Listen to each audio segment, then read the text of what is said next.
Қалдарың қалай балалар? Бүгін бізде математика сабағы 2 сынып 60 сабақ.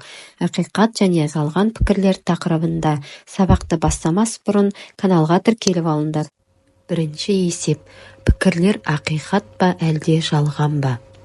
Ақиқат дегеніміз балалар дұрыс деген сөз. Жалған дегеніміз қате деген сөз. 40 саны 50 санынан кем дейді. Яғни 40 саны 50 санынан кем. Бұл дұрыс я ақиқат деп жазамыз. Келесі 600 саны 500 санының алдында болады. Енді 500-ден бастап жазайық. 500, 600, 700 деп жазатын болсақ реттілікпен 500, 600 саны 500 санының алдында емес, артында кеп тұр. Яғни бұл пікір жалған болады. Келесі 3 саны 4 санынан кейін тұрады. 3, 4, 5, 6 деп жазатын болсақ, 3 саны 4 санынан кейін емес, алдында тұр. Яғни бұл да жалған пікір болып табылады. Келесі 7 саны 6 мен 8 сандарының арасында тұрады. 6, 7, 8, 9 деп реттілікпен жазатын болсақ, 7 саны 6 мен 8-дің ортасында тұр. Яғни бұл пікір ақиқат болады. Екінші есеп. Ақиқат пікірлерді тап. А нұсқасы. 20 саны жүздіктер жиынына тиісті. Бұл пікір жалған пікір болып табылады, себебі 20 саны ондықтар жиынына тиісті болады. А нұсқасы. 20 және 40 сандары 2 таңбалы сандар жиынына тиісті. Яғни бұл ақиқат болып табылады. Ондықтар жиынын пайдаланы бір ақиқат және бір жалған пікір құр. Ең алдымен ақиқат пікірді ойластырайық. 50 саны ондықтар жиынына тиісті. Бұл ақиқат болып табылады. Келесі пікір жалған пікір. 30 және 60 сандары бірліктер жиынына тиісті. Яғни бұл пікір бірліктер жиынына жатпайды, ондықтар жиынына тиісті болады. Үшінші есеп. Жалған пікірлерді тап. 3 бұрыш кеңістік фигуралар жиынына тиісті. Бұл жалған пікір болып табылады. 35 саны геометриялық фигуралар жиынына тиісті емес. Бұл ақиқат пікір. Шаршы жазық фигуралар жиынына тиісті емес. Жалған пікір. Дөңгелек кеңістік фигуралар жиынына тиісті емес. Ақиқат пікір болып табылады. Цилиндр кеңістік фигуралар жиынына тиісті. Ақиқат текше жазық фигуралар жиынына тиісті емес. Ақиқат пікір. Балалар, сендер осы 2 жалған пікірді дәптерлеріне жазып алыңдар. Төртінші есеп. Сандар жиынына қара. Жазбаларды оқы. Пікірлер ақиқат па әлде жалған ба? 5 саны А жиынына тиісті. Бұл ақиқат. 2 саны А жиынына тиісті. Ақиқат. 3 саны А жиынына тиісті. Ақиқат. 5 саны В жиынына тиісті емес. Ақиқат. 2 саны В жиынына тиісті емес. Жалған. 4 саны В жиынына тиісті емес. Ақиқат. 5 саны А жиынына тиісті емес. Жалған. 2 саны В жиынына тиісті. Ақиқат. 4 саны В жиынына тиісті. Жалған. Бесінші есеп. Пікірлердің ақиқат не жалған екенін айтып бер.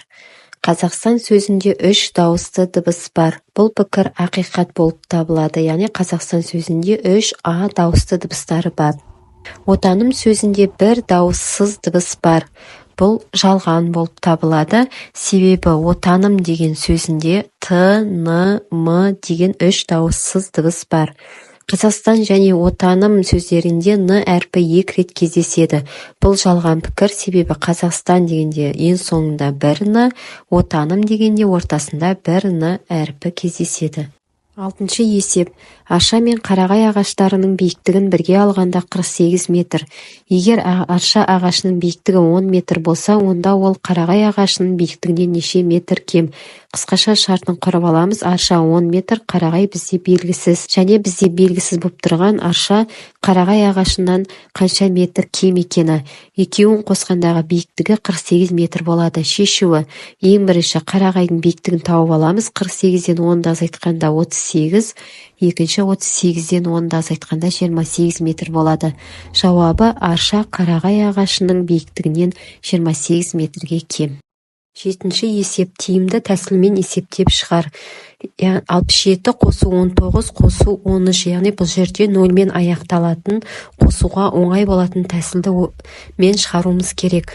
Жақшаның ішіне 67 қосу 13 қосу 19, жақшаның ішінде бізде 80 шығады, 80-ге 19 қосқанда 99 шығады. Келесі есеп 35 қосу 45 қосу 13, бұл жерде жақшаның ішіне 35 қосу 45, 80 шығады, 80-ге 13 қосқанда 93 шығады.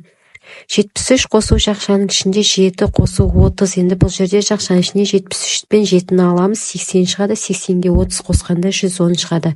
73 азайту 30 қосу 7, жақшаның ішіне 73 қосу 7, 80 шығады, 80-нен 30 азайтқанда 50 шығады.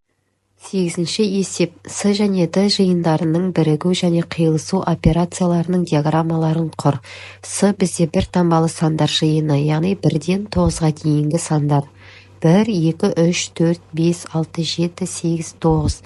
Д жиыны бізде 5-тен кем бір таңбалы сандар жиыны, ол 4, 3, 2, 1.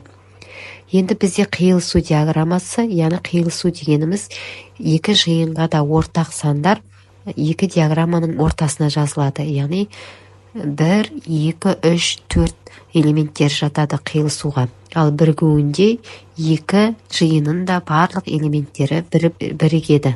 Енді өзіміз ақиқат және жалған пікірге 3 мысалдан келтірейік. Ақиқат: 7 саны С жиынына тиісті, 3 саны Д жиынына тиісті, 5 саны С жиынына тиісті. Жалған пікір: 6 саны Д жиынына тиісті, 8 саны С жиынына тиісті емес, 2 саны С жиынына тиісті емес. Кел ойнайық. 9-ші есеп. Байқоңыр сөзінің әріптерінен сөздер құрастыр. Неше сөз құрастырдың? Бай, ай, қоңыр, оң, қой, ар, бар, қар, ақ, айыр деген сөздер шығады. Балалар өздерінде тағы да ойланып көріңдер, тағы